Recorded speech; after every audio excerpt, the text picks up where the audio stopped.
Let's talk about a topic that sparks heated debates everywhere, a subject that touches upon our personal lives, our societal structures, and even our political landscapes: feminism. It's a word loaded with meaning, history, and for many, strong emotions. Specifically, modern feminism in the Western world. We're not talking about feminism in a vacuum, but rather its current manifestation and impact in societies like ours. The big question, is it solving our problems or creating new ones? Is the pursuit of gender equality truly leading us to a better future, or are there unintended consequences we need to address? Is it making society fairer, more just, and more equitable for everyone, or is it causing fresh challenges, new divisions, and perhaps even overlooking certain perspectives? On one side, people celebrate feminism for breaking barriers and opening doors for women, for empowering women to achieve things that were previously out of reach. Female CEOs shattering the glass ceiling and leading major corporations, leaders shaping policy and influencing the direction of nations, and basic rights that were once unimaginable, like the right to vote, to own property, and to have a voice in society. For them, feminism is progress and equality in action. It's a force for good, driving positive change and creating a more inclusive world. But others see a different story, a narrative that's not always celebrated, but one that's equally important to consider. Families under strain, struggling to adapt to changing gender roles and expectations. Men feeling alienated, as if their traditional roles and identities are being challenged or even dismissed. And a culture divided over gender, with increasing polarization and a lack of understanding between different viewpoints. They worry feminism has shifted from equality to blaming men, creating a climate of animosity and resentment. Pointing to falling birth rates, suggesting that changing gender dynamics are impacting family structures and societal well-being. And the erosion of traditional structures, arguing that the decline of traditional family models is having negative consequences. It's a messy, personal issue with passionate voices on all sides. There are no easy answers, and everyone has a stake in the outcome. To understand where we are, we need to look back, over a century of struggle and change. We need to understand the context, the history, and the evolution of this complex movement. Before we judge if feminism is hero, a force for liberation and progress, villain, a destructive force that's tearing society apart, or something in between, a complex and multifaceted phenomenon with both positive and negative aspects, let's trace its history. Let's delve into the past to gain a better understanding of the present. Let's explore the waves of feminism. Let's examine the different phases of this movement, from its early beginnings to its current form, and see how it has shaped the world we live in today. Feminism's history is often described in waves, a concept that helps us understand its evolution and the shifting priorities of each era. These waves aren't just arbitrary divisions, they represent distinct periods of activism, thought, and social change, each with its own goals and challenges. Each wave responded to the specific social, political, and economic conditions of its time, building upon the achievements and addressing the shortcomings of its predecessors. The first wave, in the late 1800s and early 1900s, fought for the basics, the fundamental rights that many men already possessed. Voting rights, the right to participate in democracy and have their voices heard in the political arena. Property rights, the ability to own and control assets, providing economic independence and security. And legal recognition. They sought to be recognized as legal entities, with the right to enter into contracts, own businesses, and have a say in their own lives. These women weren't asking for power, they wanted to be seen as people. They were fighting against a system that denied their basic humanity and treated them as second-class citizens. The second wave, in the 1960s and 70s, moved the fight into homes and workplaces. It challenged the traditional roles assigned to women, and sought to dismantle the patriarchal structures that limited their opportunities. The personal is political became the rallying cry, highlighting how personal experiences were shaped by broader political and social forces. As women demanded equal pay for equal work, challenging the gender pay gap that persisted across industries. Reproductive rights, the right to control their own bodies and make decisions about their reproductive health, and freedom from domestic violence. They sought to create a society where women could live free from fear and abuse. The third wave, starting in the 1990s, challenged the idea that there's only one way to be a feminist. It questioned the universalizing tendencies of previous waves and embraced a more inclusive and nuanced approach. It embraced diversity, individualism, and intersectionality, recognizing the multiple and overlapping forms of oppression that women face.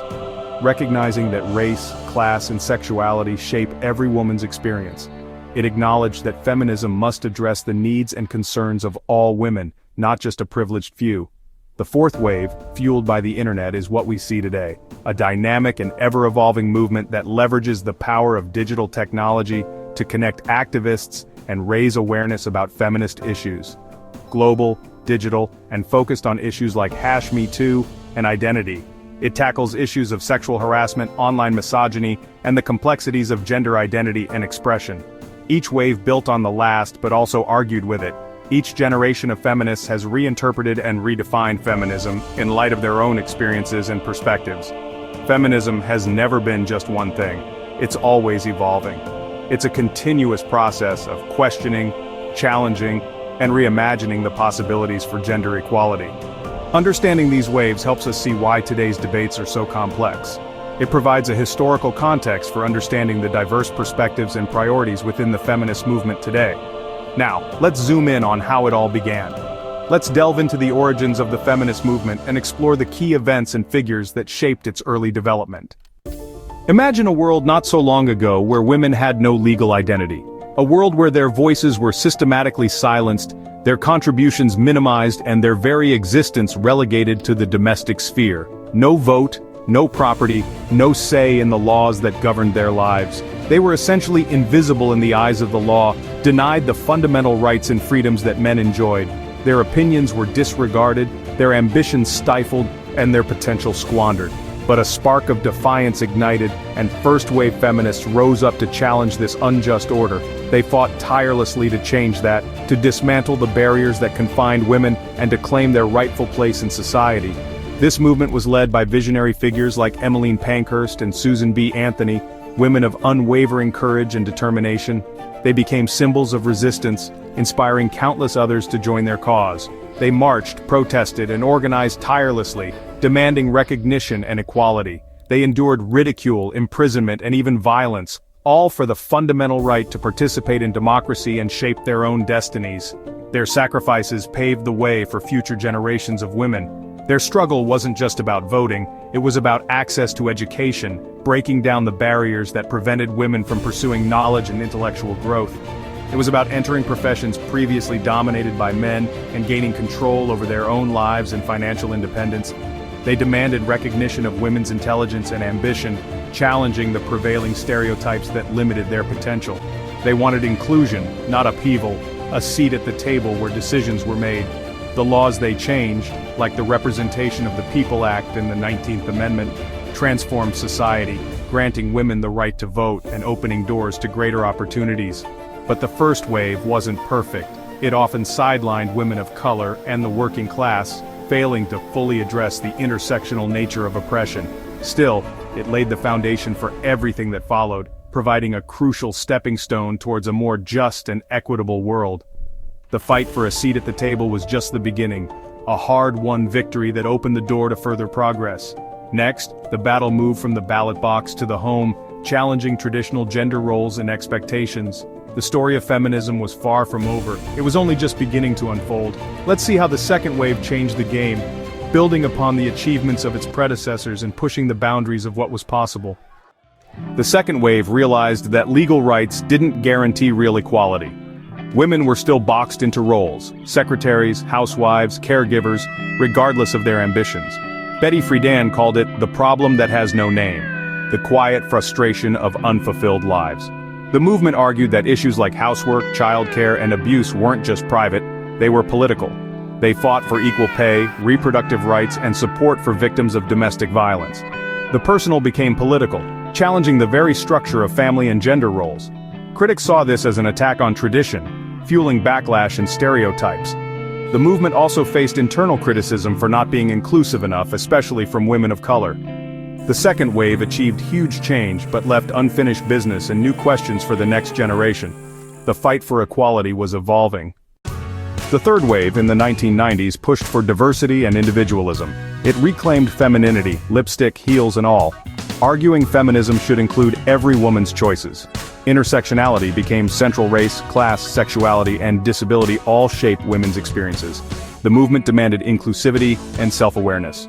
Then came the fourth wave, Feminism in the digital age. Online activism, hashtag movements like #MeToo, and global conversations redefined the movement. Social media gave everyone a voice, but also fueled call-out culture and fierce debates. Issues like transgender rights and identity politics became flashpoints. The fourth wave is loud, messy, and constantly evolving. It's the feminism most visible today, full of energy and controversy. Is all this change making things better or worse? That's the question. Modern feminism has reshaped Western society. Traditional gender roles have been upended. Dual-income families and stay-at-home dads are now common. Women have entered professions and leadership roles once closed to them. Policies like equal pay and parental leave have changed the workplace, at least in theory. Media now features more complex, diverse female characters, challenging old stereotypes. These changes offer new opportunities, but also bring uncertainty and criticism. The gender pay gap persists, and some see media representation as superficial. The breakdown of old roles is liberating for many, but unsettling for others. Feminism's impact is deep, but the path forward is uneven. Not everyone agrees on where it should lead. Critics argue that modern feminism, especially in its fourth wave form, is fueling social decline. They claim it's become anti-male, blaming men for society's problems and creating division. Concerns include declining birth rates, weakened families, and a focus on career over motherhood. Some say identity politics and intersectionality have splintered society into warring tribes. Debates over pronouns and microaggressions are seen as distractions from real issues. Critics believe feminism has lost its way, moving from equality to radical ideology. They point to call-out culture and intolerance for dissent as signs of a destructive movement. For them, feminism is no longer liberating but divisive. But is that the whole story? Supporters counter that feminism isn't the cause of social problems. It's a response to them.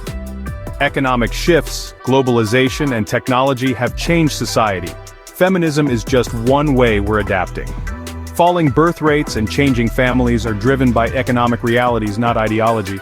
Feminism seeks solutions like affordable childcare and parental leave to support families today. Most feminists reject the idea that the movement is anti-male. They target patriarchy, not men. Challenging toxic masculinity, they argue, frees everyone from rigid gender roles. Identity politics, they say, is about real equality in a diverse world. Ignoring differences erases people's experiences. True unity comes from inclusion. From this view, feminism is pushing the West to live up to its ideals. We've traced feminism's journey, from the vote to viral hashtags, from progress to backlash. The big question remains, is modern feminism a force for good, or is it causing more problems than it solves? There's no simple answer. Feminism is complex, evolving, and sometimes contradictory. To many, it's the engine of progress, opening doors and expanding freedom. To others, it's become divisive, undermining families and unity. Maybe the real question isn't whether feminism is the cause or the cure. Perhaps it's a mirror, reflecting deeper changes and anxieties in our society. The debates about feminism are really debates about us, our hopes, fears, and visions for the future. As we move forward, the conversation will keep evolving. The story of feminism is, in many ways, the story of how we choose to live together now.